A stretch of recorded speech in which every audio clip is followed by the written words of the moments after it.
有一个粉丝朋友留言对我说，红烧牛肉吃腻了，看见炒糖色就烦，有没有牛肉不一样的做法？要求有3点：简单好吃，软烂入味，口感不柴。牛肉咬不动，最简单的方法就是用牛腩，肥瘦相间，想柴都难。话虽如此，处理的过程还是很重要的，因为即便是牛腩，还是有人做出来咬不动，干巴巴的。1斤牛腩切成小方块，清洗干净后放入一个大盘中，加入没过牛肉的冷水，然后加入1勺食用盐，搅拌化开后浸泡10分钟。虽然牛腩只泡了10分钟，但是因为它已经切成小块了，还加了一点食盐，浸泡的效果那是相当的好。10分钟后我们看一下，不仅泡出了很多血水，还能软化牛肉。准备一口干净的锅，加入多一点的清水。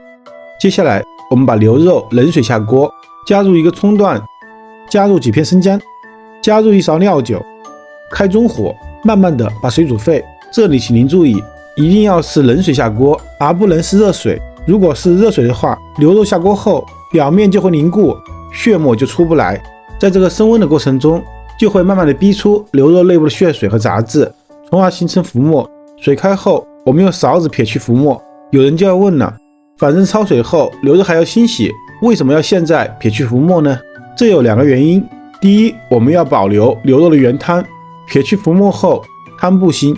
第二，血沫的附着能力特别强，它会牢牢地附着在牛肉表面，特别不好清洗干净。如果现在不撇除，等会清洗的时候就会比较麻烦。像我们今天只炖牛肉，即便您不撇除浮沫，后期用温水多洗几次也能洗干净，就是会浪费一些水和一些时间。如果您是炖牛排骨、牛尾巴、牛大骨，血沫就会附着在骨头的缝隙里面，如果不提前撇去浮沫，基本上是很难清洗干净的。我们把浮沫打干净，就可以把牛腩捞出来清洗了。切记千万不要用冷水清洗，我们一定要用温水清洗。出锅的牛肉还是很烫的，一旦接触到冷水，因为热胀冷缩的原因，牛肉就会急剧的收缩，从而导致肉质发紧发柴。洗净的牛肉我们倒在肉勺上沥水备用。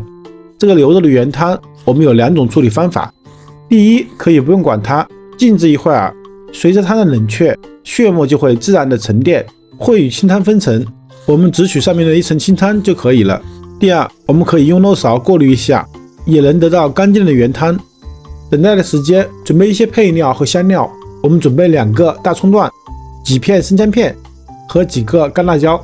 香料方面，我们准备1个八角、2片香叶和1小勺的小茴香就可以了，它们都不会掩盖住牛肉的香味。最后准备1碟土豆，就可以开始烹饪了。锅中加入1点食用油，油热后倒入沥干水分的牛肉，开大火煸炒。我们要把牛肉炒干炒香，炒出内部的水汽。煸炒过的牛肉吃起来会更香。炒到牛腩表面微微焦黄，能够闻到浓郁的牛肉香味后，我们先把牛肉添出来，还是用锅中的底油，加入洗净的八角、香叶和小茴香，用小火慢慢的炒香。炒香后，我们加入葱段、姜片和干辣椒爆香，然后加入半勺黄豆酱，加入半勺甜面酱，也用油炒一下，把它们炒干炒香，炒出香味。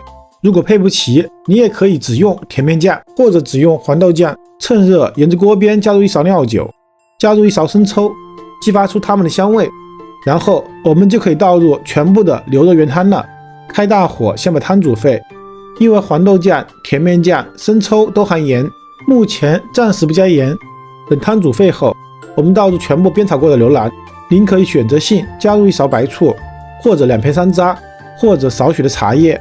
这3样都可以加速牛肉的软烂，减少烹饪的时间。我这次加入了1小勺白醋，您无需担心会有酸味，它会在烹饪的时候挥发干净。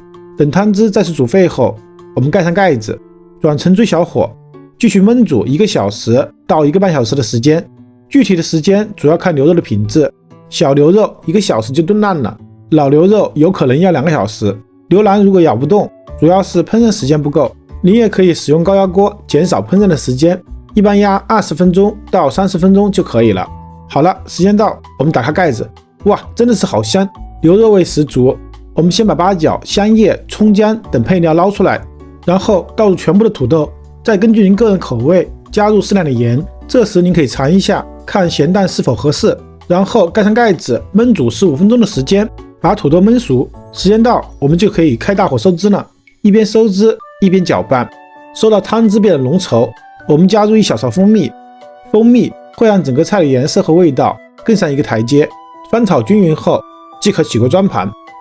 装盘后，我们可以加几片香菜叶子，点缀一下，美食继承。这样一道黄焖的土豆炖牛腩就完成了。牛肉的香味十足，更突出了牛肉的本味，软烂入味，非常的好吃。做菜呢，最重要是自己喜欢，我的做法仅供您参考。如果您也喜欢我的视频，请您关注、点赞、收藏、转发给更多的人。